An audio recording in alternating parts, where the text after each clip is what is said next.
কিন্তু উপস্থিতে প্রচুর মানুষের ভিড়ও কিন্তু আসলে রয়েছে। একই সাথে গণমাধ্যম কর্মীও রয়েছে, একই সাথে আইন শৃঙ্খলা বাহিনীর প্রচুর পরিমাণ উপস্থিতি রয়েছে এবং ধীরে ধীরে কিন্তু আগুন নেভানোর কাজ চলছে, আপনারা দেখতেই পাচ্ছেন।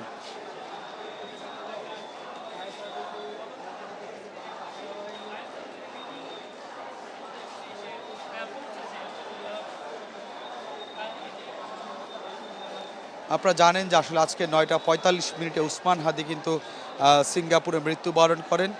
আপনারা জানেন যে গত শুক্রবারে কিন্তু তার মাথায় গুলি লাগে। এরপরে কিন্তু তাকে ঢাকা মেডিকেল হাসপাতাল থেকে কিন্তু তার সব অস্ত্রোপচার শেষ করে কিন্তু তাকে এভার কেয়ার হাসপাতালে নিয়ে যাওয়া হয়।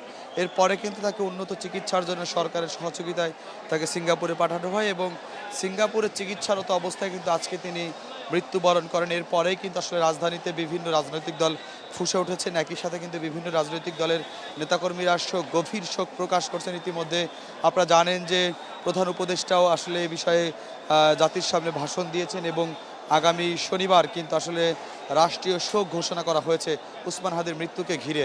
একই সাথে তারপরেই কিন্তু আসলে উসমান হাদির মৃত্যুর ঘটনার পরেই কিন্তু রাজধানীর যে বিভিন্ন প্রান্তরে যে উসমান হাদির সমর্থকরা যে বিক্ষোভ কর্মসূচি করছে সেটি কিন্তু আসলে আমরা দেখতে পেরেছি এবং একই সাথে কিন্তু এই মুহূর্তে কারওয়ান বাজারের পরেই যে ফার্ম গেটের যে জায়গায় এই মাঝামাঝি জায়গায় কিন্তু আসলে এই মুহূর্তে একটি ভবনে আগুন জ্বালানো হয়েছে। সেই ভবনে কিন্তু আগুন নেভানোর কাজ চলছে। ইতিমধ্যে দেখতেই পাচ্ছেন এখানে প্রচুর পরিমাণে আইন শৃঙ্খলা বাহিনী, পুলিশ, আর্মি রয়েছেন এবং একই সাথে ফায়ার সার্ভিসের কর্মীরাও কিন্তু এখানে উপস্থিত রয়েছেন।